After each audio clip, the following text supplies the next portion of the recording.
Jadi karena kita akan membahas persamaan Maxwell dalam material ya, dalam bahan. Jadi yang selama ini kita pelajari kan gelombang Maxwell di udara, kemudian di ruang hampa seperti itu, yang memiliki karakteristik sama dengan udara bebas gitu. Nah, sekarang kita akan membahas persamaan Maxwell. Nah, bagaimana fenomena persamaan Maxwell di bahan?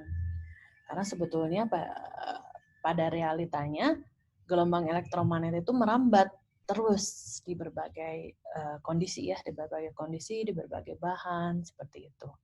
Nah, tentu saja tiap bahan, tiap material ada karakteristiknya sehingga itu mempengaruhi perambatan gelombang elektromagnetik ya. Oke. Tujuan pembelajarannya mahasiswa mengetahui perbedaan hukum Maxwell dalam material dan dalam vakum. Jadi sebelumnya kita membahas gelombang elektromagnetik di vakum atau di udara ya. Nah, sekarang kita mempelajari dalam material.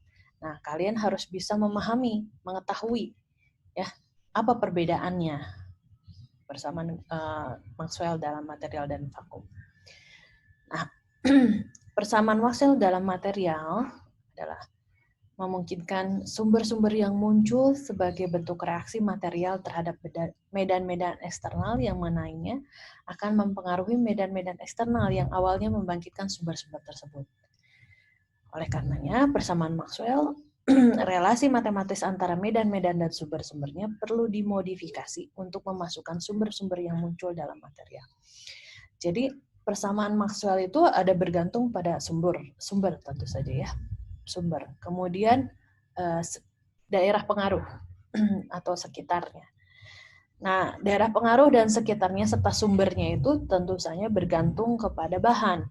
Nah, bahan-bahan ini yang kemudian akan mempengaruhi persamaan matematisnya. Nah, ini kita lihat persamaan Maxwell dalam material ya. Persamaan Maxwell-nya D.ds sama dengan integral rho V dV. Integral B.ds sama dengan 0, integral E.dl sama dengan minus turunannya antara B.ds, integral B.ds turunannya, D per dt. Integral H.dl, atau biasa kita kenal dengan integral B dibagi mu sama dengan dikalikan dl sama dengan integral J.ds sama dengan integral sigma E.ds ditambah turunan dari D integral D.ds. Di mana D adalah ada pengaruh epsilon terhadap E dan B mu terhadap H. Bentuk diferensial seperti ini.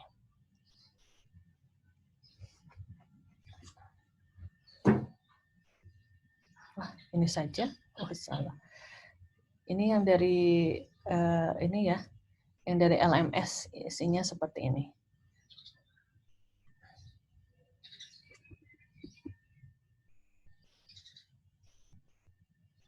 Oke, kita pakai yang ini aja. Ini jauh lebih komprehensif ya.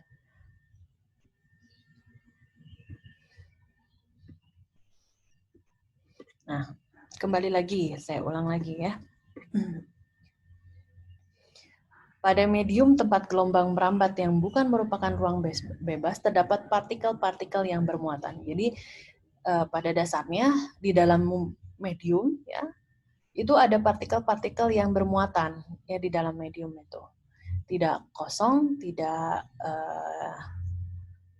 atau muatannya tidak muatannya pasti ada muatannya gitu, ada nilai positif negatifnya. Medan magnet dan medan listrik yang merambat pada media ini akan memberikan gaya pada muatan yang terdapat pada medium tersebut. Jadi akan ada pengaruhnya gelombang elektromagnetik yang masuk ke dalam bahan terhadap muatan-muatan tadi, ya, terhadap partikel-partikel yang ada di dalam bahan. Interaksi partikel yang bermuatan terhadap gaya dari medan listrik dan medan magnet pada gelombang akan menghasilkan arus induksi pada media perambatan. Jadi akan menghasilkan ada fenomena lain di dalam media perambatan terhadap interaksi partikel itu karena medan listrik, medan magnet ya. Nah, Fenomena dasar yang menghasilkan hasil interaksi antara partikel yang bermuatan dengan medan listrik dan medan magnet disebut dengan ada konduksi, polarisasi, dan magnetisasi. Jadi ada 3 karakteristik ya. Ada 3 karakteristik pengaruh medan listrik dan medan magnet terhadap bahan. Kalau ada bahan ya, kita bahan apapun itu misalnya ya, akan dialiri gelombang elektromagnetik. Baik gelombang elektromagnetik berupa medan listrik maupun medan magnet mengenai bahan itu ya, bahan yang memiliki muatan ya tentu saja gitu. Bahan itu bisa seperti kayu, seperti tembok, air, besi gitu ya maksudnya bahan itu. Akan mengalami muatan-muatan yang ada di besi, muatan-muatan yang ada di air, itu akan mengalami konduksi, polarisasi, dan magnetisasi. Jadi ada 3 konsep itu ya. Jadi mohon diingat, mohon dipahami, ada 3 kondisi yang menyebabkan yang menjadi akibat dari pengaruh gelombang elektromagnetik yang mengenai bahan. Jenis material berdasarkan fenomena tersebut. Kalau konduksi, kalau menghasilkan fenomena konduksi, maka material itu disebut konduktor. Kalau fenomenanya menghasilkan polarisasi yang paling dominan, maka bahan itu disebut dielektrik. Dan kalau misalnya bahan itu mengalami fenomena magnetisasi yang paling dominan, maka bahan itu disebut sebagai material magnetik, ya.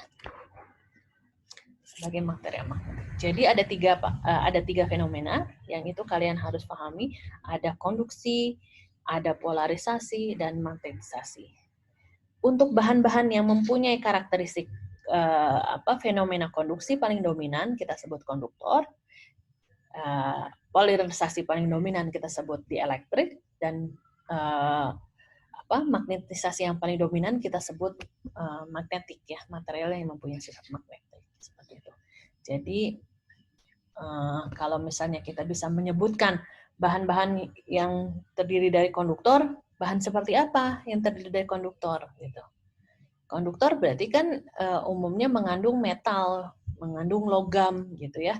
Berarti konduktor yang mengandung logam atau metal itu bersifat konduktor, disebut konduktor karena konduksi yang paling dominan. Jadi ada fenomena konduksi di konduktor. Nah, sementara kalau misalnya air, ya, ada bahan-bahan teflon, bahan FR4 yang biasa digunakan untuk antena misalnya, itu bersifat dielektrik. Ada polarisasi. Jadi muatannya justru yang berpolarisasi di sana. Kemudian kalau misalnya baja, stainless steel gitu ya, kemudian magnet, baterai gitu ya, itu mempunyai sifat magnet. Nah, apa karakteristiknya? Yang pertama konduktor, banyak elektron bebas. Elektron ini berpindah dari satu atom ke atom yang lain. Parameter konduktivitasnya sigma tidak sama dengan 0. Ada disebut konduktivitas sigma ini ya, dibacanya lambangnya namanya sigma ya, sigma kecil. Disebutnya parameter konduktivitas, tidak sama dengan 0. Jadi kalau bahan yang bersifat konduktor, contohnya di sini adalah bahan-bahan yang mempunyai bahan dasar metal, misalnya logam gitu ya, pasti dia bersifat konduktor. Banyak elektron bebas di dalamnya, jadi elektronnya bebas. Nah, karena elektronnya bebas, maka dia bisa dengan mudah berpindah dari satu atom ke atom yang lainnya dalam lingkaran atom ya, dalam lingkaran atom ya. Jadi membayangkannya bukannya dari bahan metal itu atomnya pindah loncat gitu, bukan, di lingkaran atom bahan konduktor tersebut mudah loncat. Seperti itu. Kemudian, nah kalau mudah loncat itu berarti membutuhkan energi yang besar, sifatnya ya ada termasuk di dalamnya seperti itu. Kemudian dielektrik, kalau dielektrik punya sifat banyak muatan yang terikat ya. Nah, ini lebih mirip isolator lah ya. Bahan muatan yang terikat, adanya medan listrik menyebabkan muatan tidak bergerak bebas, tapi hanya pindah orientasi, jadi arahnya saja yang berpindah ya. Muatannya tidak bergerak bebas, tetap di situ, tapi orientasinya itu artinya misalnya yang asalnya putarannya ke kanan, jadi putarannya ke kiri gitu ya. Memberi gaya pada media ini sama seperti menarik pegas, yang artinya terdapat mekanisme penyimpanan energi. Nah, sifat-sifat dielektrik itu yang lainnya adalah bisa menyimpan energi. Jadi karena tidak terikat, tapi dia bisa diregangkan gitu ya, misalnya muatannya tidak bebas, tapi muatannya bisa diregangkan, sifatnya seperti pegas, dan kondisi ini ternyata bisa dianggap sebagai penyimpanan energi gitu ya, penyimpanan energi. Nah, contohnya pada kapasitor seperti itu ya. Parameter relatif simbolnya ya, parameternya disebut sebagai parameter permitivitas relatif atau epsilon R. Epsilon R nilainya permitivitas relatif tidak sama dengan 1 kalau yang dia punya sifat dielektrik ya. Tidak sama dengan 1. Nah, ini epsilon R tidak ada muatan. Kalau sigma ada muatan, kalau epsilon R tidak ada satuan, tidak ada satuannya. Kalau sigma konduktivitas nanti ada satuannya. Satuannya Siemens ya. Magnetik mampu menyimpan energi magnetik. Medan magnet yang diberikan akan meluruskan orientasi arus loop pada parameter partikel sesuai dengan arah medan magnet, dan parameter permeabilitas itu menunjukkan parameter magnetik ya. Permeabilitas relatif disebutnya sebagai mu R. Mu R. Ini juga tidak ada satuan. Nilainya lebih besar dari 1. Jadi kalau suatu bahan memiliki nilai konduktivitas yang tinggi, berarti dia punya sifat konduktor. Suatu bahan mempunyai permitivitas yang tidak sama dengan 0, gitu ya, yang tidak sama dengan 1, bisa lebih, bisa dia memiliki sifat dielektrik.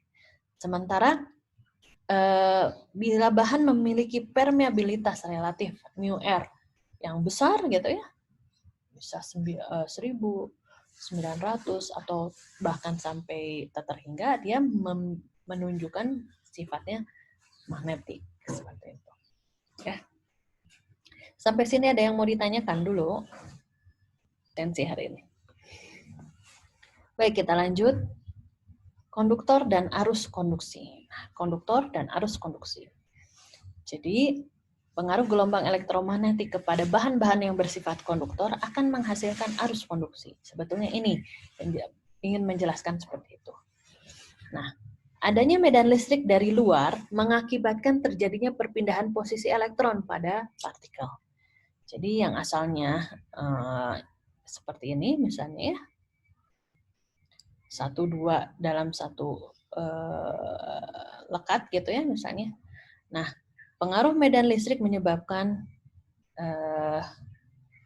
muatan atau posisi partikel itu menjadi berubah, misalnya seperti ini. Hal ini dapat dianalogikan dengan sekumpulan laron ya, yang terbang mengelilingi lampu. Jadi kalau kita bayangkan, misalnya ketika hujan, setelah hujan ya, lampu menyala terang, gitu ya. Biasanya kalau bukan di perkotaan ya, misalnya dulu juga saya masih mengalaminya, laron akan masuk ya, mendekati lampu, mencari cahaya lampu ya, mengelilingi lampu, di mana elektron dianalogikan dengan laron yang terbang acak, tetapi tetap berada di sekitar lampu. Ya, laron itu bergerak acak, tapi dia tetap berada di sekitar lampu. Memberikan medan listrik pada medium sama. Memberikan medan listrik pada medium sama artinya dengan menggeser posisi lampu. Jadi kalau misalnya ada medan listrik ya pada bahan tersebut, itu sama dengan kita pindahkan lampu. Bagaimana yang terjadi? laron tetap melingkari lampu gitu kan, tetap berada di sekitar lampu.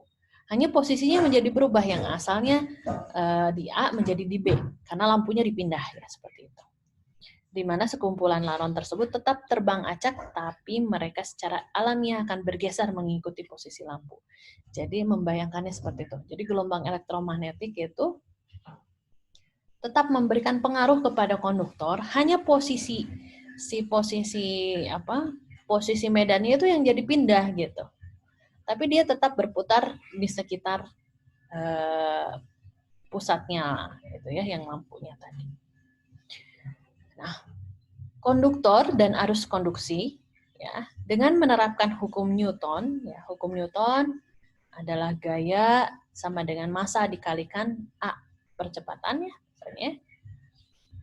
Gaya sama dengan massa dikali percepatan.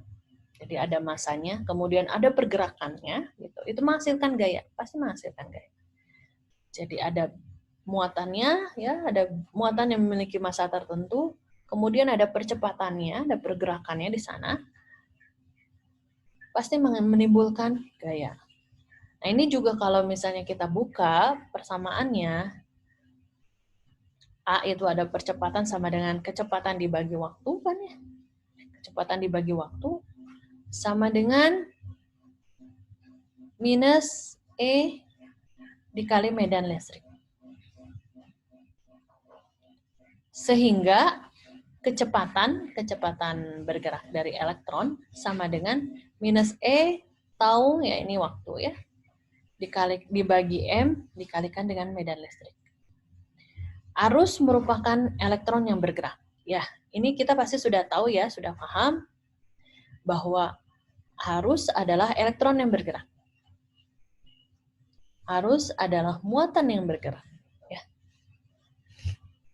Arus merupakan muatan yang bergerak, sehingga rapat arus pada dasarnya merupakan jumlah elektron yang bergerak. Jadi jumlah elektron yang bergerak dikali dengan kecepatan rata-rata dari elektron tersebut. Ya. Jadi kita tahu bahwa rapat arus adalah jumlah elektron yang bergerak dikali dengan kecepatan rata-rata dari elektron tersebut. Sehingga rapat arus ya J sama dengan minus NE dikalikan dengan V kecepatan. Jadi rapat arus merupakan jumlah elektron. N itu jumlah ya, sejumlah elektron dikalikan E tertentu ya, ditambah E itu adalah elektronnya, besar elektron. Ya. Jumlah dikalikan nilai elektronnya dikalikan dengan kecepatan bergeraknya ya. Maka di sana kalau misalnya di kiri dikalikan minus NE, maka di kanan dikalikan juga minus NE ya. Maka hasilnya menjadi rapat arus. Rapat arus, nah sementara jumlah muatan, ya jumlah muatan elektron kuadrat dikalikan waktu dibagi dengan massa, itu disebut dengan konduktivitas. Konduktivitas besarnya atau satuannya namanya Siemen per meter ya, Siemen per meter. Nah, arus konduksi ini disebut dengan arus konduksi karena akibat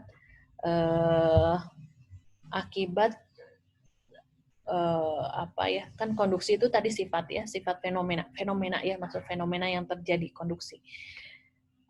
Fenomena yang terjadi pada bahan yang bersifat konduktor itu karena dominannya konduksi. Nah, arus konduksi ya tentu saja dihasilkan dari proses konduksi. Berarti ini rapat arus J, nilainya adalah besar konduktivitas dikalikan medan listrik. Jadi arus konduksi besarnya sama dengan sigma E. J sama dengan sigma E. Kemudian fenomena lain, yaitu fenomena dielektrik dan polarisasi ya. Kalau tadi konduktor dengan konduksi. Jadi pada bahan yang bersifat konduktor akan terjadi arus konduksi. Besarnya arus konduksi sebesar sigma dikalikan dengan E. Nah, sekarang di elektrik akan terjadi polarisasi. Pada bahan dielektrik akan terjadi polarisasi.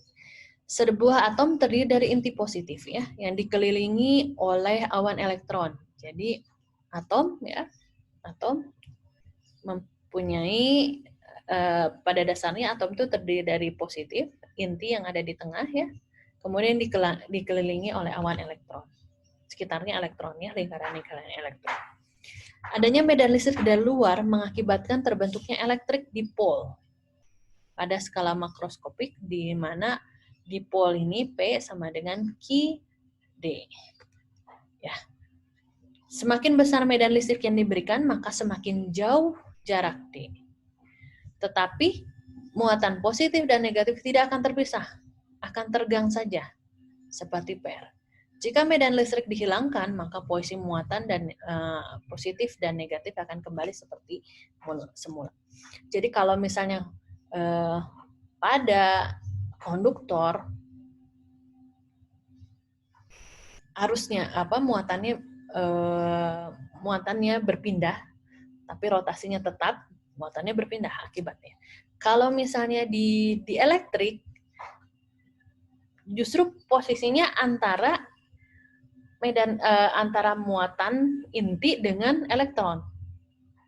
Yang kalau misalnya medan listrik atau medan magnet mengenai bahan tersebut, inti atau muatan positif dengan muatan negatifnya semakin meregang. Ya, semakin meregang. Q kali D. D-nya itu adalah jarak antara muatan positif dengan muatan negatif gitu ya. Semakin meregang. Nah, kalau medan listrik, medan magnet itu dihilangkan, maka akan kembali lagi seperti semula. Muatan listrik dan muatan positif dan negatifnya akan menyatu lagi. Ya. Jika medan listrik dihilangkan, maka posisi muatan positif dan negatif akan kembali ke posisi asal. Nah, ini contohnya ya, misalnya ya. Titik tempat muatan positif dan negatif ini ada di sini. Muatan positif dan muatan negatif. Nah, nanti kalau misalnya terjadi medan listrik, muatan posisi yang positif akan terentang jauh dengan muatan yang negatif. Nah, antara muatan positif dan muatan negatif ini ada jarak. Nah, disitulah besarnya D, ya. Seperti itu. Nah, pada dielektrik bersifat polar, contohnya pada air, medan listrik akan mengubah orientasi dari dipol listrik P. Jadi dia punya kutub, misalnya kutub positif, kutub negatifnya. Nah, dia akan mengubah orientasinya. Ya, misalnya. Asalnya tidak karuan ya, misalnya di sini ya, posisinya kemana saja misalnya. Nah, diberikan medan listrik ya, misalnya, maka posisi orientasi dipolnya akan searah semua. Seperti itu. Untuk mengetahui karakteristik media secara general, diperlukan besaran makroskopik yaitu polarisasi P, yang mengkuantisasi, yang bisa menghitung jumlahnya, besarnya polarisasi elektrik dan dari material dielektrik. Polarisasi P besar ini merupakan jumlah dari dipol listrik pada suatu satuan volume dibagi dengan volume tersebut. Jadi besarnya polarisasi sama dengan limit ya penjumlahan antara besarnya polarisasi kecil ya, yang kecil ini ya, dijumlahkan sebanyak seukuran volumenya, maka kita akan dapatkan NP sama dengan NQD. Ya, tadi P kecil kan ini ya, sama dengan QD. Maka sejumlah N-nya NQD jadinya. Nah, dalam definisi yang lain, ya, polarisasi itu besarnya sama dengan epsilon 0 dikalikan dengan suseptibilitas elektrik dikalikan dengan medan listrik. Ya. Nah, epsilon 0 sebagai konstanta karakteristik bahan, epsilon 0. Kemudian ada bentuknya seperti X besar, ini kita sebut sebagai suseptibilitas elektrik, ya, jadi karakteristik elektrik di sini, kemudian dikalikan dengan medan listrik. Jadi polarisasi itu besarnya adalah epsilon 0 dikalikan suseptibilitas elektrik dikalikan medan listrik. Jika medan listrik merambat melalui material dielektrik, ya, maka medan listrik akan menginduksi alur polarisasi, arus polarisasi, dan juga rapat muatan polarisasi. Jadi jika medan listrik merambat melalui material dielektrik, ya, maka medan listrik akan menginduksi arus polarisasi dan juga rapat muatan polarisasi. Jadi kalau misalnya pada dielektrik, bahasanya yang kita pahami di situ adalah polarisasi. Kenapa disebut polarisasi? Karena sebetulnya hanya mengubah orientasi dari arah positif negatif dari muatan yang ada di dalamnya. Ya, polarisasi sifatnya. Jadi hanya mengubah orientasi. Jadi yang asalnya tadi orientasi muatan itu kemana-mana, misalnya ketika dipengaruhi medan listrik, arahnya jadi searah. Arahnya jadi ke arah tertentu. Nah, jika medan listrik merambat melalui material dielektrik, maka medan listrik akan menginduksi arus polarisasi dan juga rapat muatan polarisasi. Pada dielektrik juga muncul arus yang kita sebut sebagai arus polarisasi. Ya. Kalau tadi pada konduktor muncul arus yang kita sebut dengan arus konduksi. Kalau pada dielektrik kita sebut dengan arus polarisasi. Ya. Rapat arus polarisasi atau JP sama dengan turunan dari polarisasi yang besar, ya tadi polarisasi. Jadi turunan dari epsilon 0 suseptibilitas elektrik dikalikan medan listrik turunan terhadap T-nya, ya terhadap waktu.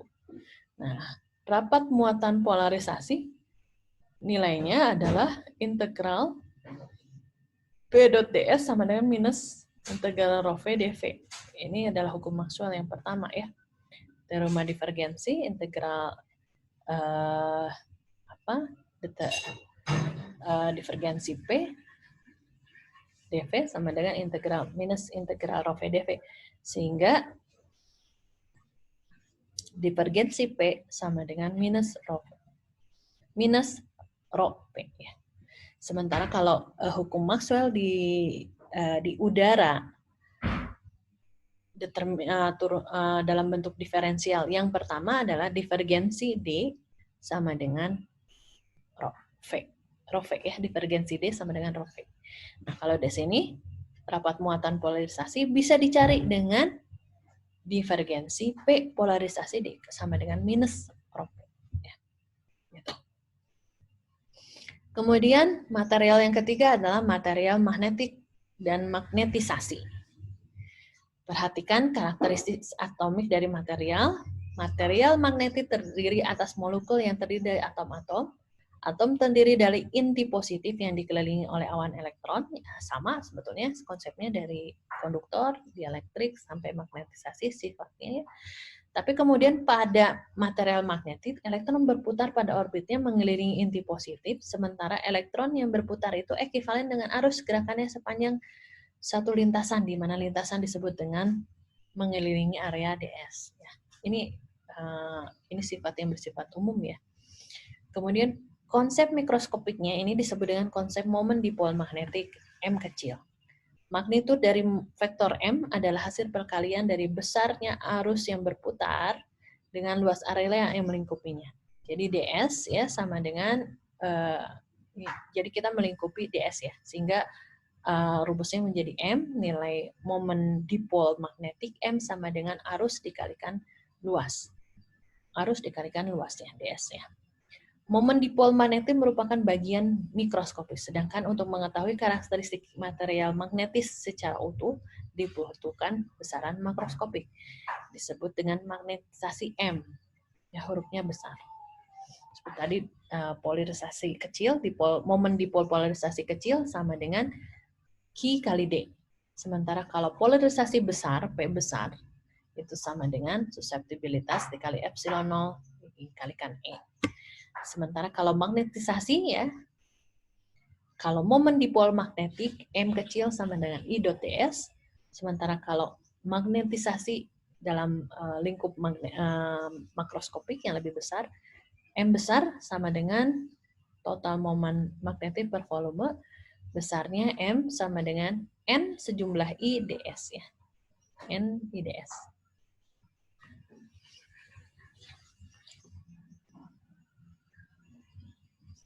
Tanpa kehadiran medan magnet M akan selalu ada, tetapi orientasi M random. Jadi orientasinya random.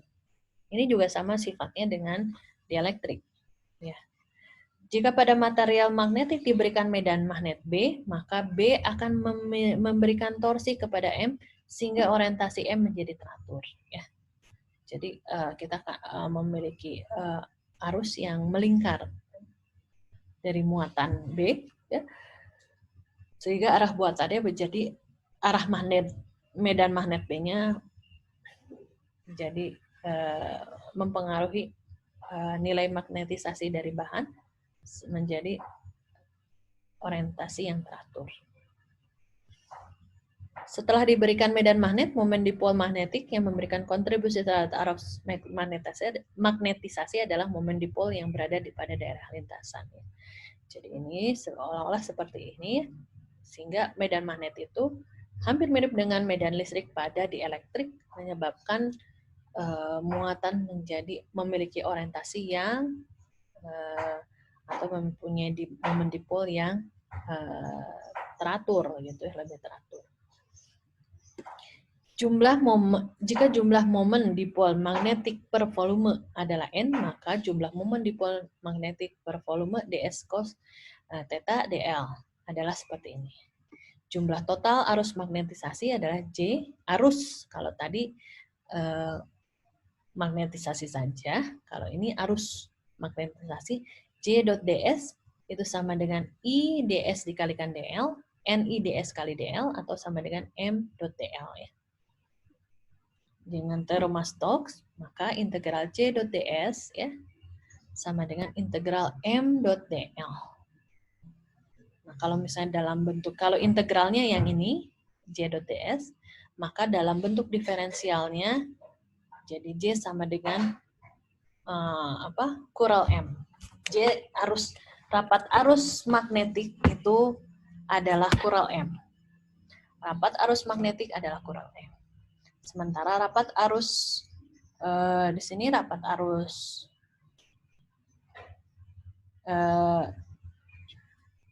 induksi ada, kemudian ada nilai polarisasi dalam integral, polarisasi dalam diferensial. Divergensi P sama dengan minus rho P. Itu ya. Sampai sini ada yang mau ditanyakan?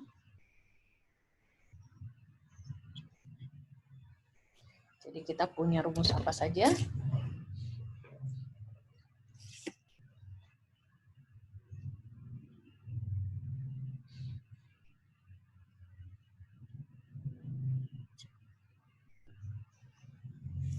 Kita simpulkan ya di sini ya.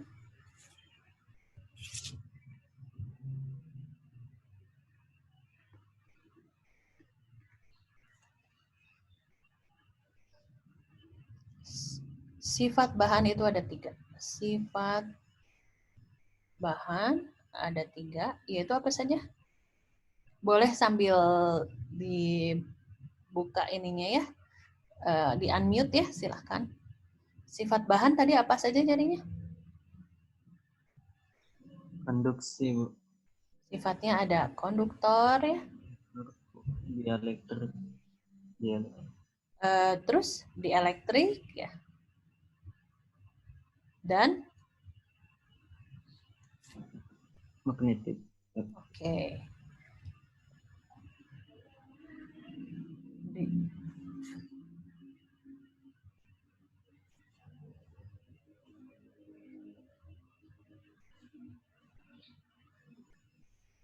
Dielektrik dan magnetik. Ini sifat bahan ya. Konduktor, fenomena konduksi ya. Fenomenanya apa? Konduksi. Dielektrik fenomenanya apa?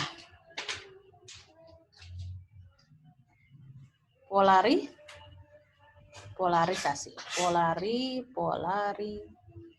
Polarisasi.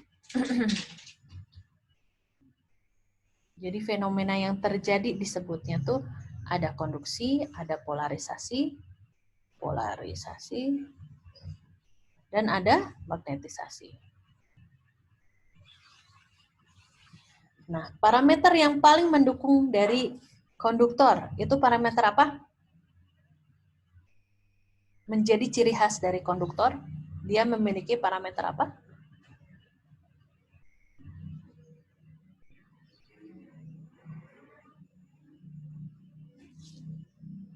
Parameternya apa yo?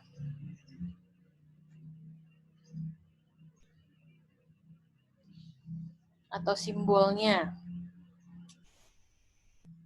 Apakah? Sigma. Apa namanya? Sigma. Konduktivitas. Ya, sigma ya. Konduktivitas. Jadi namanya konduktivitas. Parameternya konduktivitas. Satuannya adalah Siemens per meter. Ya, jangan lupa. Sementara kalau polarisasi, parameternya apa?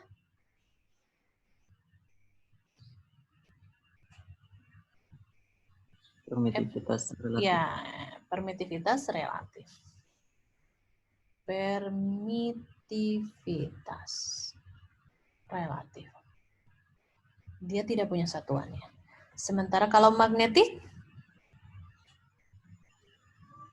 dia punya parameternya adalah Permeabilitas. ya, permeabilitas, μr. Permeabilitas relatif. Nah, jadi pada bahan, ya, kita lihat di sini. Jadi pada bahan itu memiliki tergantung kepada parameter ini. Sigma, epsilon L, mu R. Jadi kalau misalnya ada diinformasikan dalam suatu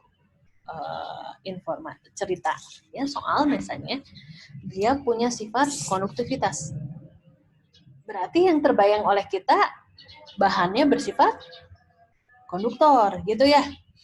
Kalau dia punya nilai permitivitas relatif berarti dia punya sifat dielektrik ya tertentu. Punya nilai magnetik yang besar misalnya mu R yang besar gitu ya. Makanya dia punya nilai magnetik. Nah, jadi kalau dia punya nilai konduktivitas yang besar sekali gitu, berarti menunjukkan konduktor yang baik. Gitu. Seperti itu. Ya. Jadi ini konsepnya yang bahan itu hanya dikendalikan oleh 3 persamaan ini. Ya. Kalau ada sigma, ada epsilon R, ada mu R, itu menunjukkan bahwa gelombang elektromagnetik itu merambat pada bahan. Ada bahan.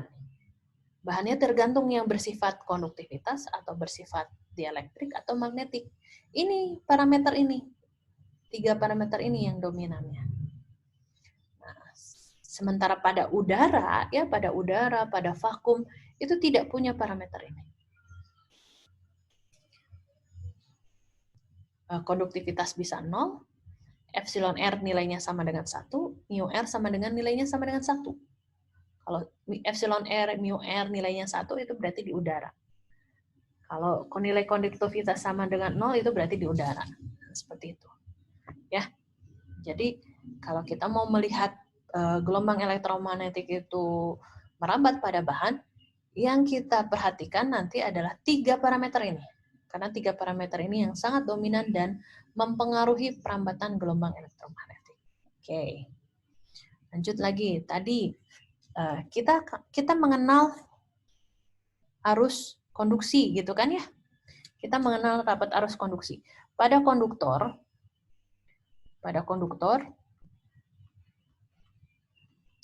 kita mengenal rapat arus konduksi. Besarnya adalah J sama dengan apa? Masih ingat rapat arus konduksi? J sama dengan sigma E. Jadi rapat arus pada konduktor akan menghasilkan rapat arus konduksi.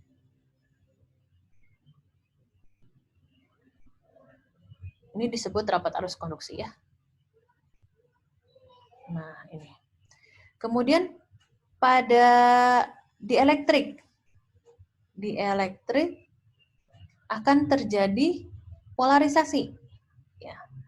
Polarisasi besar nilainya sama dengan, ada yang ingat? P sama dengan, kalau P kecil sama dengan QD. Kalau polarisasi P besar sama dengan apa?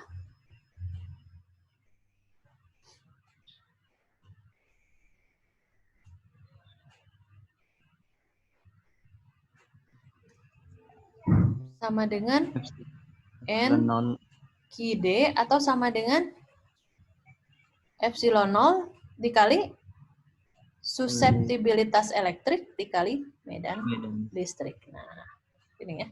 Jadi kalau polarisasi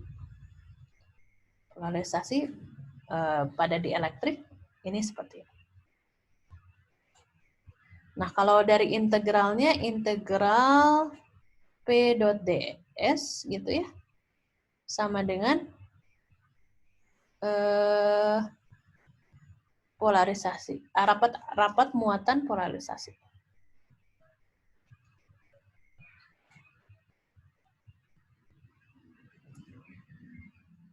Sama dengan integral rho P dV. Nah, ini akan menjadi P, kalau dalam integral seperti ini, kalau dalam turunan berarti divergensi P sama dengan rho P. Nah, ya. Seperti itu. Jangan lupa minusnya negatif ya. Dia negatif. Jadi minus rho P. Ini rumusnya. Terus kemudian nanti ada dalam magnetisasi. Magnetik. M besar sama dengan NIDS. Atau sama dengan suseptibilitas juga nih nanti. M dot ds.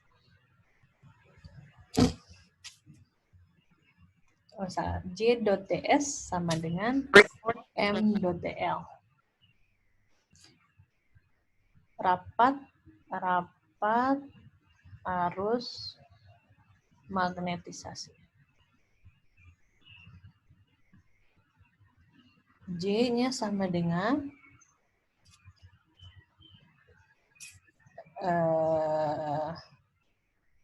M ya, M dot dl, J-nya itu sama dengan M dot dl.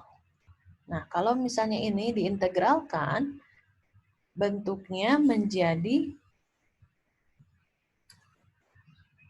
integral J dot ds. Aduh, salah tulisnya.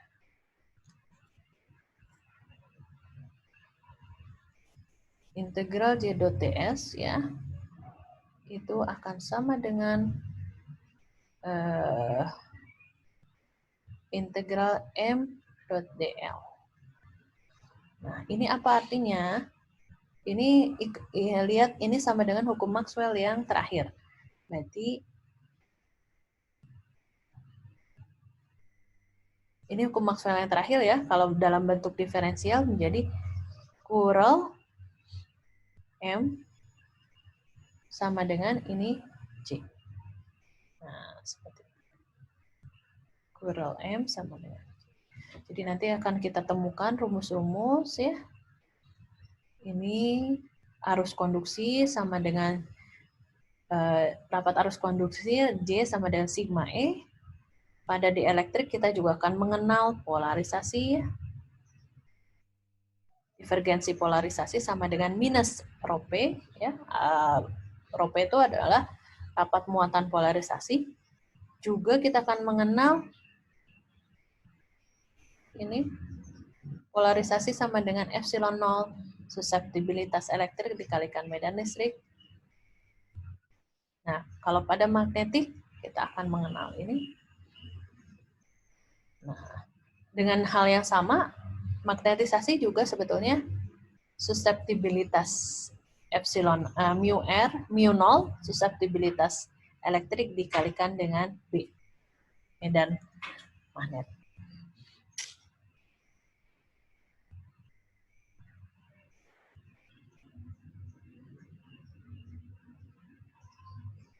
Jadi kita sudah sampai sini. Nah, kemudian yang selanjutnya, pengaruh media bukan vakum ya, pengaruh media bukan vakum pada hukum Maxwell, hukum Gauss dan medan. Hukum Gauss untuk medan listrik pada dasarnya mengkuantisasi rapat flux listrik dengan sumbernya. Di medium dielektrik terdapat rapat muatan polarisasi, ρP. Ya. Jadi kalau pada rumus asalnya itu adalah divergensi epsilon E dikalikan sama dengan ρV, ya. Ini pada vakum, maka pada bukan vakum sama dengan ada ρV ditambah ρP. Jadi ada rapat muatan volume, ada rapat muatan polarisasi. Karena pada medium dielektrik akan menyebabkan polarisasi yang tadi kita sudah bahas. Nah, maka substitusi ρP sama dengan minus divergensi P. Ya, kalau tadi kan divergensi P sama dengan minus ρP. Berarti kalau kita mencari ρP tinggal minus divergensi P.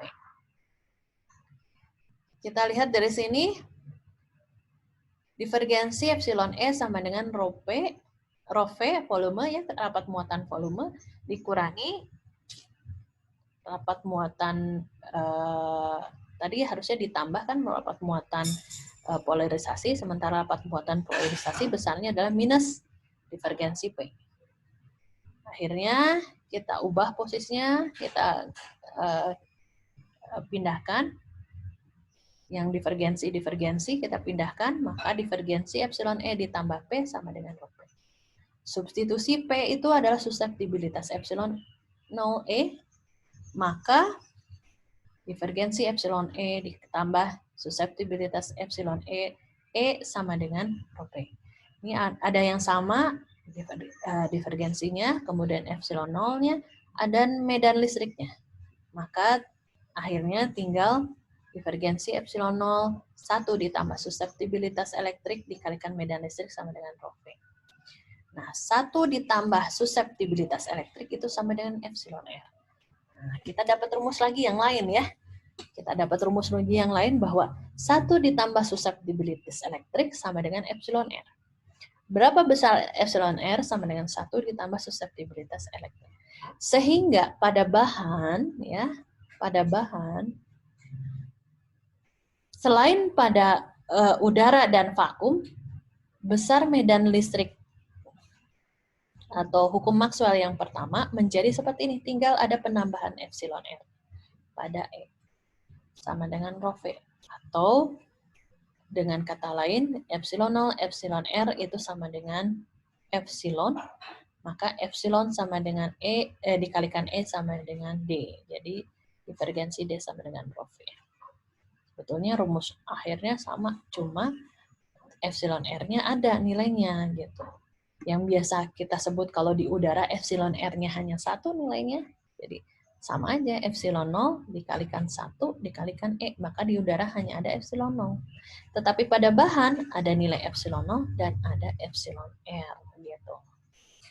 Jadi rumusnya sebetulnya tidak ada yang banyak yang berubah, tetapi pengertiannya yang kemudian menjadi lebih luas. Ya, rumus Maxwell-nya sama. Tapi pengertiannya mengandung epsilon R. Gitu. Epsilon R-nya didapat dari mana? Dari ini, dari cara menghitung di udara ditambahkan di bahan. Gitu. Sehingga ternyata hasilnya ya tetap sama, hanya dia mengandung arti yang berbeda. Epsilon L, epsilon 0. Epsilon 0, epsilon R, di mana sebetulnya kalau di udara tuh epsilon R yang sama dengan 1, jadi hasilnya tinggal epsilon 0. Tapi kalau misalnya pada bahan yang lain, ada nilai epsilon R. Misalnya pada air, nilai epsilon R-nya 1,8 misalnya. Atau pada teflon, nilai epsilon R-nya sekian. Gitu. Atau pada di elektrik yang lain ya, misalnya pada, makanya antena kenapa membutuhkan ada persamaan di elektrik tertentu. Karena dia bahannya berbeda-beda. Misalnya pada bahan epoksi ya, Fer4 epoksi, epsilon R-nya 4,4, jadi tinggal dikalikan epsilon 0 kali 4,4, gitu bisa ditambahkan. Nah, seperti itu. Jadi sebetulnya rumusnya sama aja di hasilnya, tapi dia mengandung arti yang berbeda, gitu ya. Ada tambahan pada karakteristik bahan. Nah, kemudian pengaruh media bukan vakum pada hukum Maxwell yang kedua, yaitu contohnya pada hukum Maxwell yang mana lah ya, pada hukum Ampere misalnya. Hukum Ampere itu yang terakhir ya, hukum Maxwell yang terakhir. Hukum Ampere menyatakan hubungan antara medan magnet dengan rapat arus yang merupakan sumber dari sumbernya. Sumbernya kalau misalnya pada udara, hubungannya hukum medan magnet dengan rapat arus. Kan kita tahu J integral B dibagi mu 0 ds sama dengan integral J ds. Nah, di mana di sini di kiri medan magnet, di kanan arus gitu ya. Jadi arus itu menghasilkan medan magnet. Biasanya kita tahunya seperti itu. Nah, pada media ruang bebas, rapat arus yang ada hanya berupa rapat arus konvensional saja. Rapat arus J.ts saja konvensional yang disebabkan oleh aliran elektron. Jadi elektron yang bergerak saja. Tapi pada media bukan ruang bebas, interaksi antara medan listrik dan medan magnet pada altiker bermuatan menyebabkan terjadinya rapat arus konduksi, rapat arus polarisasi, dan rapat arus magnetisasi. Yang tadi kita tulis semuanya. Ada rapat arus konduksi, ada rapat arus polarisasi, ada rapat arus magnetisasi. Itu adalah konsekuensi pada bahan. Ya, karena bahannya bisa aja dia punya sifat magnetisasi yang dominan, bisa saja mempunyai sifat konduktor yang dominan, bisa saja dia mempunyai sifat dielektrik yang dominan. Sehingga sebetulnya semuanya bisa dijumlahkan. Nah, contohnya ini misalnya, hukum Maxwell dalam bentuk diferensial ya. Kural B dibagi mu 0. Itu pada bahan sama dengan rapat arus konvensionalnya sendiri akibat dari pergerakan elektron. Ya. Jadi elektron yang bergerak kan menyebabkan arus. Kemudian ditambah dengan rapat arus konduksi, JC, ditambah dengan rapat arus polarisasi, JP, ditambah dengan rapat arus magnetisasi. Ditambahkan dengan kontribusi Maxwell arus pergeseran. Arus pergeseran nilainya kan turunan terhadap waktu dari epsilon 0E, gitu ya. Ini adalah rapat arus pergeseran. Nah, kalau kita substitusi nilai masing-masing ke semua, gitu ya, J itu adalah rapat arus konvensional yang diakibatkan oleh elektron, JC itu sama dengan sigma E, JP itu sama dengan turunan P terhadap waktu, ya, atau epsilon 0 suseptibilitas elektrik dibagi dt, dan JM itu sama dengan kural M. Kita masukkan semua ke dalam persamaan. Maka ini di sini kural B dibagi mu 0 sama dengan C ditambah epsilon E. Ini rapat arus konduksi. Kemudian ini rapat arus polarisasi. Kemudian ini rapat arus magnetisasi. Dan ini adalah arus pergeseran. Ya. Maka kita pindahkan di sini yang sama. Kural B dibagi mu 0 dengan kural M. Itu kan sama ya, sama-sama kural. Ya. Kita pindahkan ke kiri. Jadi M-nya jadi negatif di sini. Maka kural B dibagi mu 0 dikurangi M sama dengan C ditambah rapat arus konduksi JE ditambah nih rapat arus polarisasi turunan epsilon 0 suseptibilitas elektrik dikalikan medan listrik dibagi waktu ditambah dengan arus pergeseran. Ya. Akhirnya kemudian kita dapat persamaan J ini. Yang sisi kanan kita perhatikan dulu misalnya. Yang ini ada kesamaan epsilon E. Di sini juga epsilon E. Turunan D per dt. Ya udah kita pindahkan, kumpulkan epsilon E-nya menjadi 1 ditambah suseptibilitas elektrik. Nah, kita tahu suseptibilitas 1 ditambah suseptibilitas elektrik itu adalah epsilon R. Nah, maka ini nilainya menjadi D epsilon 0 epsilon RE dibagi dt. J-nya rapat arus konvensional ditambah sigma E. Sigma-nya itu adalah rapat arus konduksi. Ya. Sementara yang sisi kiri, beta sama dengan mu 0 dikalikan medan listrik M ditambah H. Mu 0-nya ke kiri. Maka H-nya adalah B dibagi mu 0 dikurangi M. Ini H nih. Maka kural H sama dengan J ditambah sigma E ditambah D, turunan D per dt. Jadi perhatikan bahwa kemudian akhirnya penyederhanaan itu tetap mirip dengan hukum Maxwell yang pertama. Hanya nanti kemudian ada pengaruh epsilon R, kemudian ada pengaruh arus konduksi. Arus magnetisasi dan arus polarisasi sudah include di dalam sini, di dalam H dan di dalam D. Ya. Jadi tinggal penambahan sigma E. Di sini sudah menunjukkan karakteristik, ada karakteristik bahan di sana ya. Jadi hukum Maxwell-nya tetap mirip gitu. Tidak banyak berubah. Nah, kemudian hubungan antara intensitas medan magnet dengan rapat flux. Nah, sekarang kita lihat yang ini. Beta sama dengan mu 0 H ditambah M. M sama dengan suseptibilitas magnetik dikalikan H. Maka B sama dengan menjadi mu 0 mu RH. Akhirnya seperti ini. Jadi pada rumus umumnya B sama dengan mu H. Sama dengan D sama dengan epsilon H. Epsilon E. Ini kan sama dengan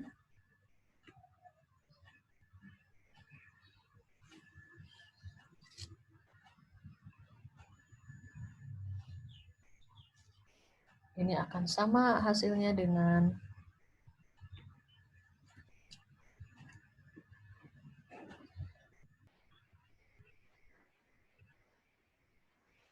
di sini kita tahu D sama dengan epsilon 0 epsilon R E.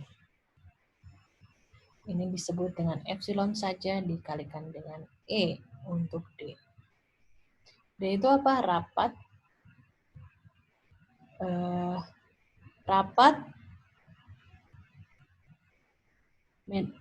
Kerapatan medan listrik ya. Kerapatan medan listrik atau flux, rapat flux medan listrik. Sementara kita juga mengenal B. B itu sama dengan mu 0 mu R H. Rapat flux medan magnet. Ini besarnya menjadi mu saja dikalikan dengan H. Ya, ini tetap seperti ini jadinya. Sementara kalau di udara mu R-nya tak 1, epsilon R-nya 1. Sehingga rumusnya tetap sama. Seperti itu.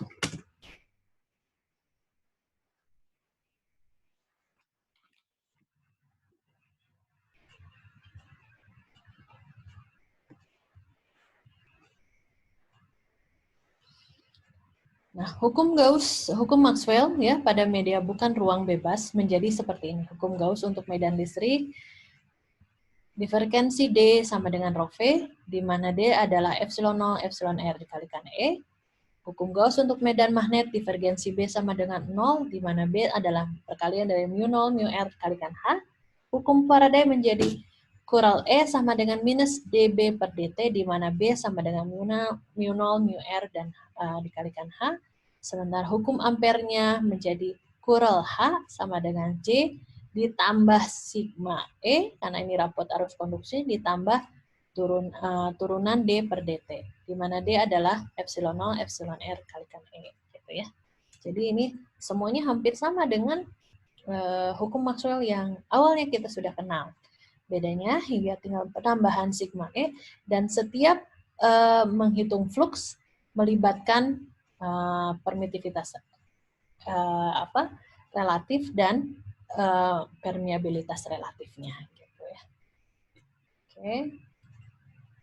Ini baru karakteristik pada bahan. Sampai di sini bisa dipahami?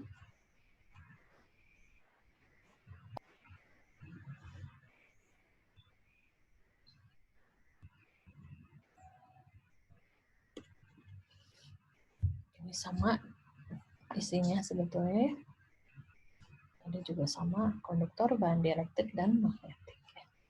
Nah, nilai konduktivitas itu, ya kalau tadi saya belum perlihatkan nilai konduktivitas listrik ya, atau sigma. Jadi kalau pada material, contohnya perak, tembaga, emas, aluminium, air laut, tanah basah, dan silikon itu mempunyai nilai permeabilitas tertentu, sigma. Ya. Sigma dalam Siemens, satuannya Siemens per meter ya, dibacanya Siemens per meter. Kita perlihatkan di sini coba. Perak nilainya 6,1 kali 10 pangkat 7. Tembaga nilainya 5,7 kali 10 pangkat 7. Emas nilainya 4,1 kali 10 pangkat 7. Air laut 4, tanah basah minus 1 kali 10 pangkat minus 3, silikon 3,9 kali 10 pangkat minus 4. Apa yang bisa kita lihat dari sini? Ternyata material yang memiliki konduktivitas paling tinggi, paling besar, ya, jadi itu menunjukkan konduktor yang paling bagus. Ya kan? Sebagai penghantar listrik yang paling bagus, perak. Tembaga, emas, ini penghantar listrik yang bagus ini. Dia memiliki nilai konduktivitas yang tinggi. Sementara kalau nilai konduktivitasnya makin kecil, itu menunjukkan insulator ya, justru semakin menghambat aliran arus. Jadi kalau misalnya ada nilai konduktivitasnya makin tinggi, itu makin bagus. Nilai konduktornya paling bagus. Nilai konduktor makin bagus. Bahkan sampai tak terhingga ya, nanti disebut sebagai konduktor yang punya nilai konduktivitasnya besar sekali, tak terhingga, misalnya mendekati tak terhingga, itu kita sebut sebagai konduktor sempurna. Konduktor sempurna. Ya, jadi nanti ada istilah konduktor sempurna, yaitu yang memiliki nilai konduktivitas besar sekali, bahkan mendekati tak terhingga, gitu ya, besar sekali. Nah, selanjutnya dielektrik, yang karakteristik dielektrik. Contohnya misalnya ya, nilai konstanta dielektrik beberapa material. Udara itu permitivitasnya 1, kaca 6, lucid 3,2, polistiren 2,5, tanah basah nilai permitivitasnya 3, teflon 2,1, destilasi water 81. Ya. Semakin tinggi nilai permitivitasnya, ini juga semakin sifatnya makin sulit justru menghantarkan listrik. Jadi makin kecil itu justru makin bagus. Ya. Oke. Nah, sementara kalau untuk bahan magnetik, nilainya seperti ini. Nilai permeabilitas relatif terhadap material. Perak nilainya mendekati 1, tembaga nilainya mendekati 1, ya. Nikel 600, baja 2000, besi 5000. Jadi bahan-bahan yang memiliki sifat magnetik yang besar ditunjukkan dengan nilai permitivitas, dengan nilai permeabilitas yang besar. Jadi mu R yang besar sekali bahkan menuju tak terhingga, itu menunjukkan bahan itu memiliki sifat magnetik yang sangat bagus. Disebut supermagnetik, bahkan ya bahannya disebut supermagnetik, disebut ya makanya yang disebut nanti superkonduktor itu apa gitu ya. Konduktor apa? Konduktor sempurna seperti apa? Nah, di sini juga supermagnetik. Ada yang disebut dengan para magnetik. Kalau para itu kecil.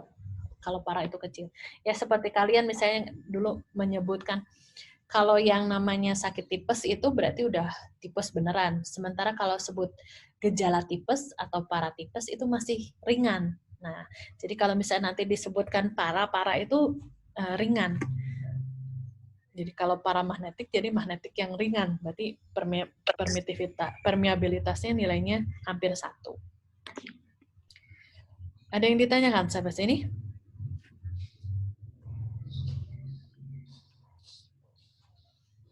Nah, sekarang ada contoh ini. Kita punya medan listrik E, sama dengan 4Z kuadrat Y cos 10 pangkat 8 T AX. AX berarti dia arah getarnya ke sumbu X ya. Sementara arah rambatnya ke yang lain ya. Seperti itu.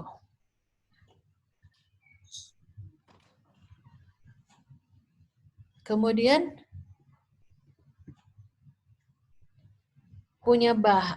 bekerja pada medan listrik ini bekerja pada bahan dengan epsilon R8 mu R1 dan sigmanya 4,8 kali 10 pangkat min 2. Tentukan bagaimana menghitung vektor polarisasi, kemudian rapat muatan polarisasi, rapat arus konduksi, dan rapat arus pergeseran. Nah, kita tahu ya, dari rumusnya aja tadi satu-satu. Vektor polarisasi atau P besar, itu nilainya adalah apa?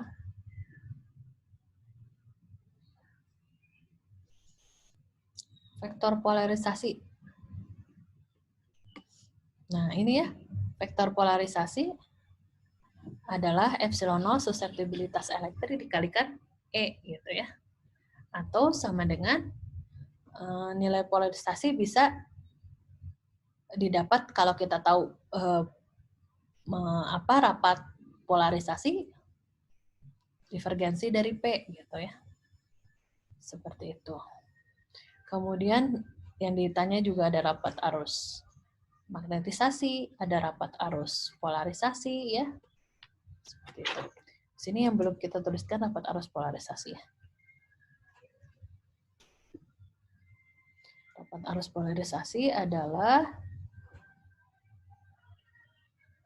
JP, ini JM,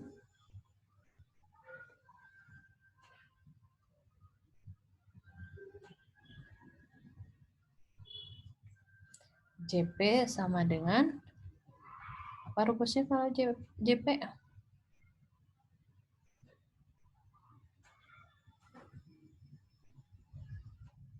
Turunan P terhadap T ya. Turunan P terhadap T.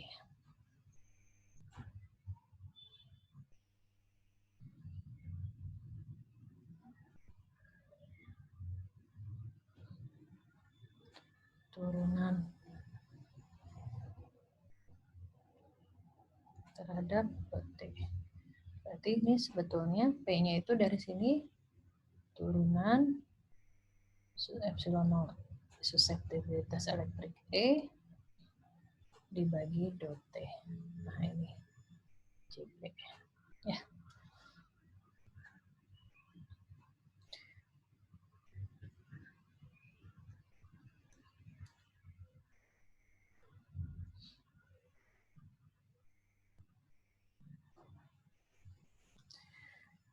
Nah, seperti ini.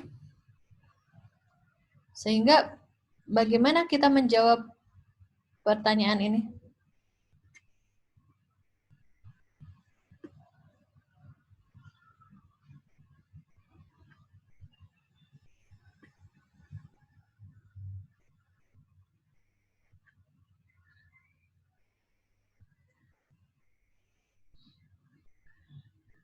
Vektor polarisasi apa tadi? Diketahuinya ini epsilon R sama dengan 8, mu R sama dengan 1, sigma 4,8, kali 10 pangkat minus 2. Jadi vektor polarisasi adalah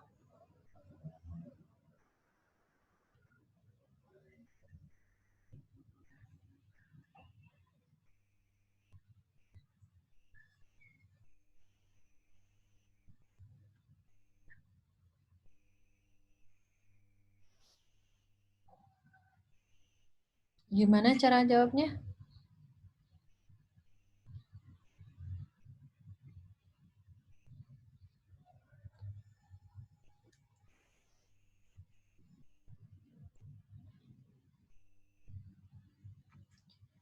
Vektor polarisasi.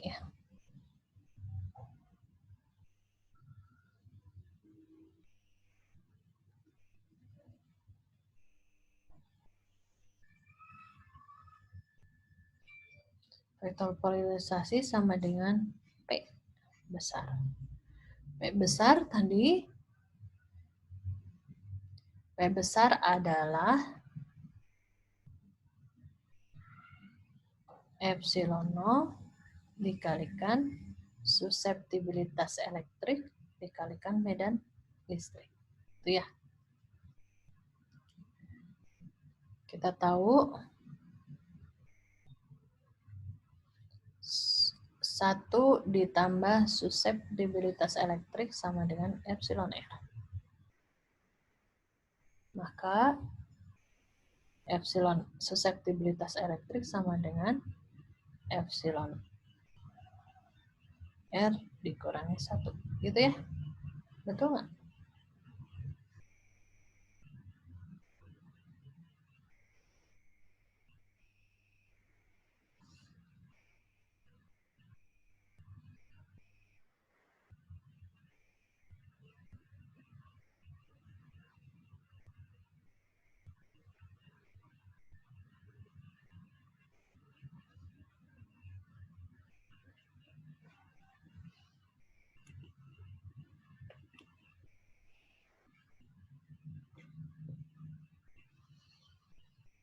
Satu ditambah epsilon suseptibilitas elektrik sama dengan epsilon R. Maka suseptibilitas elektrik sama dengan epsilon R kurang 1. Maka kalau kita menghitung vektor polarisasi sama dengan epsilon 0, tahu ya epsilon 0? SE-nya adalah epsilon R dikurangi 1 dikalikan medan listrik. Di sini adalah epsilon 0 berapa?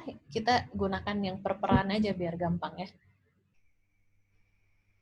Atau kalau enggak, kalau misalnya semua dalam angka, ya udah kita angka saja.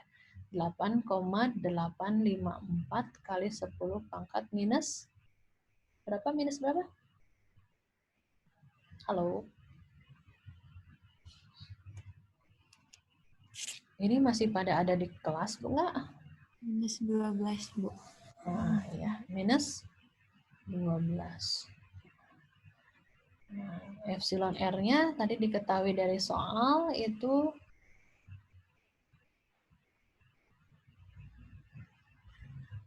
epsilon R-nya adalah 8, mu R-nya 1. Medan listriknya, coba mungkin ada yang merekamnya, mengingatnya. Boleh ditulis dulu soalnya supaya nanti saya tinggal nggak usah bolak-balik ke sini. Boleh ditulis dulu.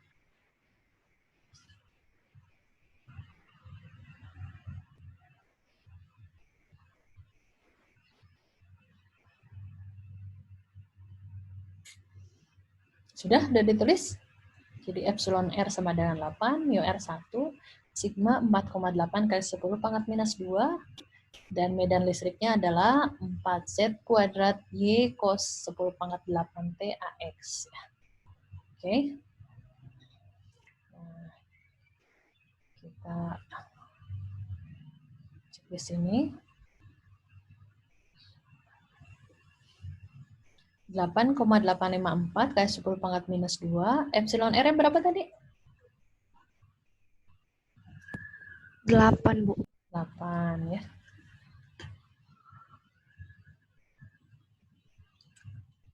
Berarti di sini 8 dikurangi 1 sama dengan 7 ya. Dikalikan medan listriknya berapa tadi? Medan listriknya? 4Z kuadrat. 4Z kuadrat terus Y cos 10 pangkat 8T 10 pangkat AX. 8T AX. Nah, ini tinggal dikalikan seperti itu. Berarti vektor polarisasi besarnya sekian. 8,854 kali 10 pangkat minus 12 kali 7 kali 4 kali Z kuadrat Y cos 10 pangkat 8T AX. vektor, jadi vektor P juga mempunyai arah getar yang sama dengan medan listrik AX ya. Satuannya ini farad per meter, tidak ada satuan, ini volt per meter. Jadi nanti per meter persegi ya. Berapa ini, ada yang bisa menghitungkan?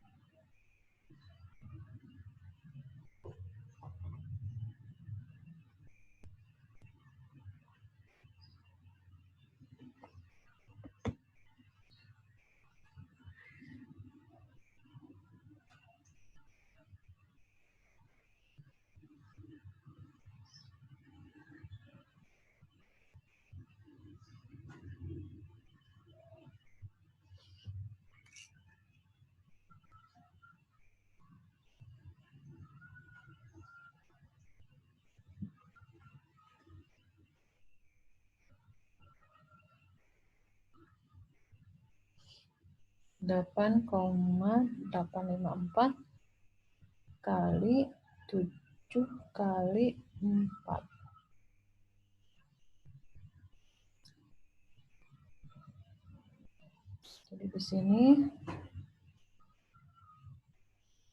247,9 kali 10 pangkat minus 12 Z kuadrat Y cos 10 pangkat 8T AX. Jangan lupa ya.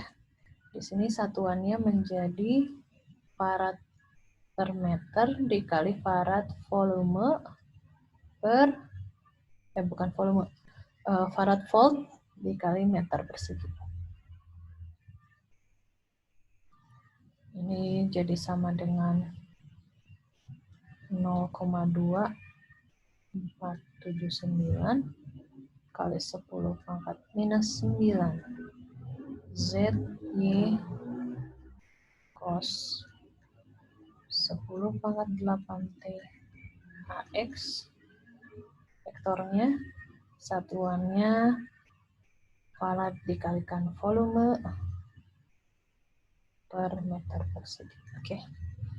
Bukan volume, farad dikalikan volt ya per meter persegi. Yang kedua, apa yang ditanyakan? Muatan polarisasi, Bu. Rapat muatan polarisasi ya? Iya, Bu. Simbolnya sama dengan apa?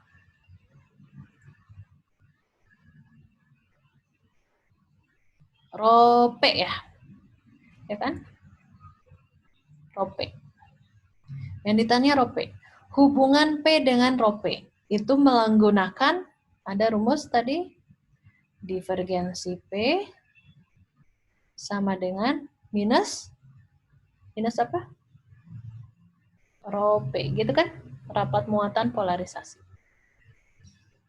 Rapat muatan ya, bukan rapat arus. Rapat arus itu J. Kalau ini rapat muatan. Berarti turunan divergensi P ya.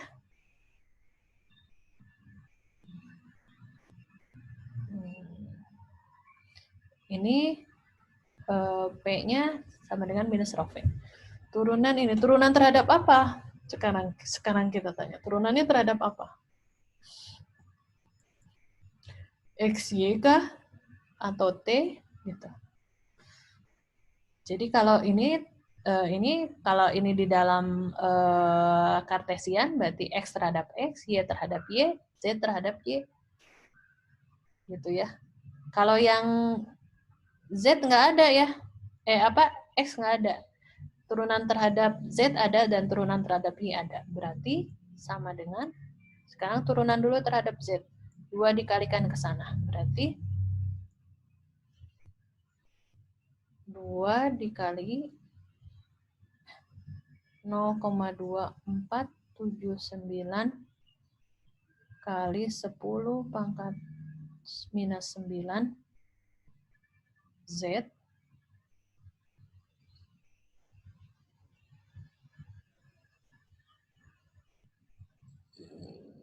Y cos 10⁻8 T. Sorry. Ini tuh turunan terhadap X, karena AX ya vektornya. Ada nggak kalau turunan terhadap X?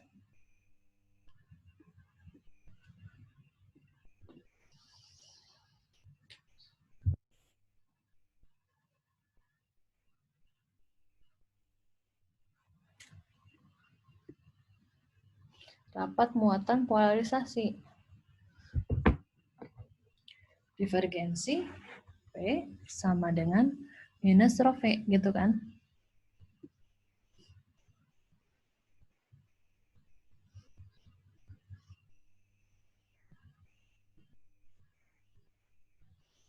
Rho P sama dengan minus divergensi P, gitu kan? Minus divergensi P.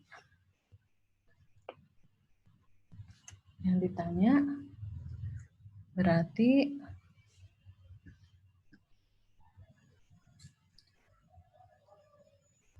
rho P, sorry ya, ini di sini P, sama dengan minus divergensi P. Nah, divergensi menghitungnya gimana rumus divergensi? Coba kita buka rumus yang lama.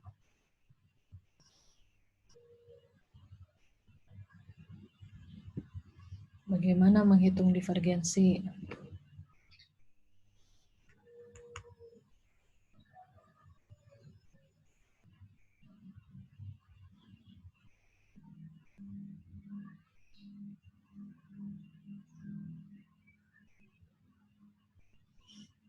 Jadi turunan X terhadap AX, turunan Y terhadap Y, turunan Z terhadap Z. Sehingga kalau misalnya ada persamaan 2X kuadrat Y, 4X Y, kurangi 4Z, berarti kurangnya terhadap persamaannya masing-masing dulu. AX ke turunan X. Kali di sini AX nggak ada persamaan X-nya ya yang bisa diturunkan. Berarti nilainya sama dengan 0 ya.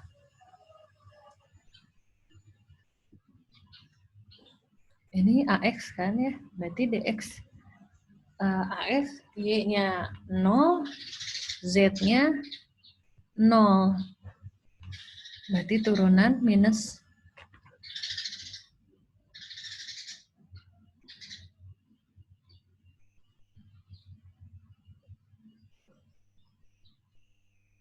kan kalau dalam rumusnya gini ya, minus dP per do X AX ditambah turunan P do Y PX ya, PY AY ditambah turunan do PZ do Z AZ. Nah, karena ini nggak ada turunan X-nya, sehingga jawabannya sama dengan 0. Ya. Kemudian, yang berikutnya, yang C apa yang ditanyakan, Farah? Yang C apa yang ditanyakan? Rapat arus polarisasi. Rapat arus polarisasi. Rapat arus polarisasi, rapat arus konduksi, rapat arus pergeseran gitu ya. Berarti rapat arus polarisasi, rapat arus polarisasi. Rapat arus polarisasi itu adalah JP. JP adalah turunan dari P terhadap dot T. Berarti turunan ini, turunan P itu apa tadi? Vektornya ini, vektor suseptibilitas epsilon 0 dikali suseptibilitas elektrik dikalikan medan listrik ya, diturunkan terhadap dot T. Nah, kalau ini turunkan terhadap T, ada ini ya.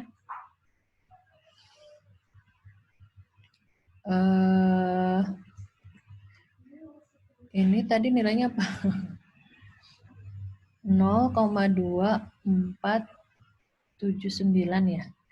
Kali 10 pangkat minus 9 Z kuadrat Y cos 10 pangkat 8 T AX. Di sini nah, turunkan terhadap ini, terhadap T. Berarti terhadap T, terhadap cos ya. Berarti gimana?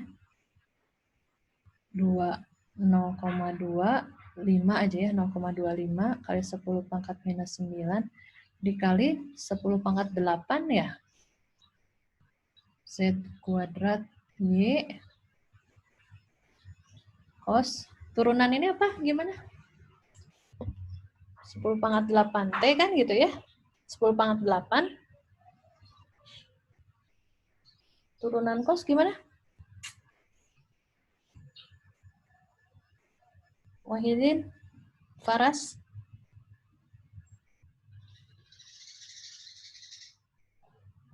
Min sin, Bu. Min sin 10 pangkat 8 T. 10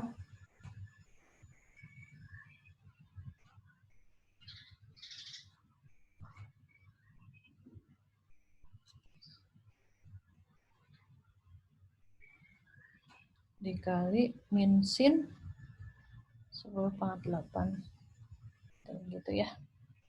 AX. Gitu ya. Benar, Faras? 0,25 kali 10 pangkat minus 1 X kuadrat. Ya, apa? Salah. Bukan X kuadrat, tapi Z kuadrat.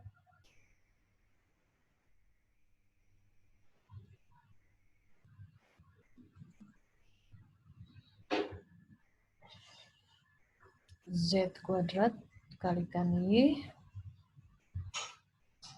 min sin 10 pangkat 8 T AX sama dengan 0,025 minus Z kuadrat Y sinus 10 pangkat 8 T AX. Itu ya. Rapat arus polarisasi. Nah, kemudian yang C, yang D rapat arus apa? Konduksi, Bu. Rapat arus konduksi. Rapat arus konduksi sama dengan JC sama dengan sigma E gitu ya. Ini tinggal sigmanya berapa tadi? 4,8 kali 10 pangkat minus 2. Dikalikan dengan E-nya. E-nya berapa? Tadi itu? Medan listriknya?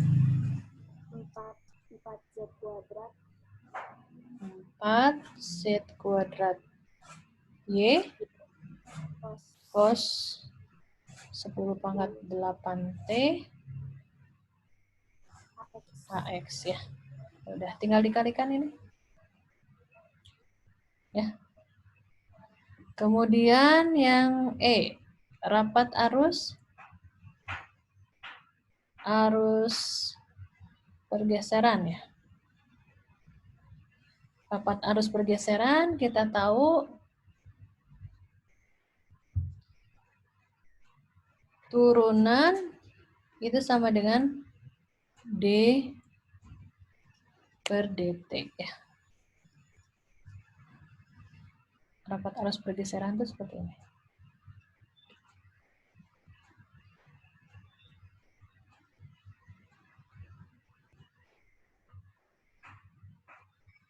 Turunan D terhadap waktu sama dengan turunan D per dt dari epsilon E. D itu kan epsilon E. Epsilon E.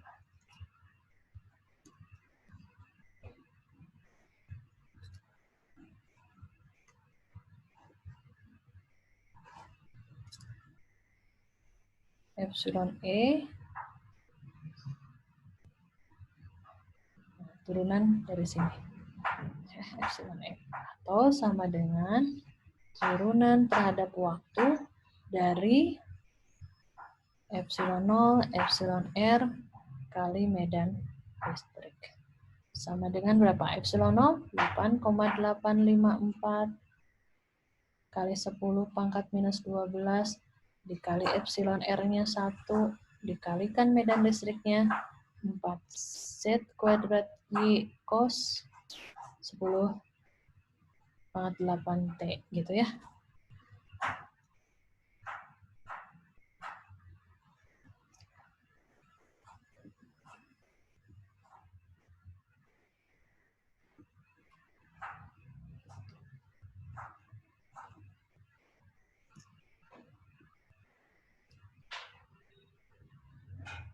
Sama dengan 8,854 kali 10 pangkat minus 12 kali epsilon R-nya 1 kali medan listriknya 4Z kuadrat Y cos 10 pangkat 8 T AX. Ini tinggal turunan dari ini ya, turunan terhadap waktu. 10T-nya, 10 pangkat 8-nya pindah. Jadi minusin sama seperti rapat arus polarisasi. Seperti itu ya turunannya. Jangan lupa turunannya. Ini gini aja deh. Ini jangan lupa ini tuh adalah nilai turunan. Sama dengan D per DT. Oke, sampai sini bisa dipahami?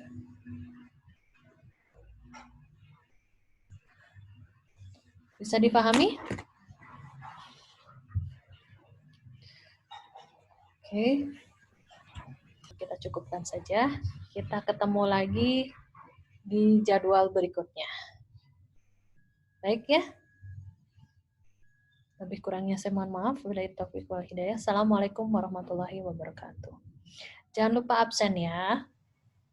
Waalaikumsalam warahmatullahi wabarakatuh. Terima kasih, Bu. Makasih, Bu. Oke, semua.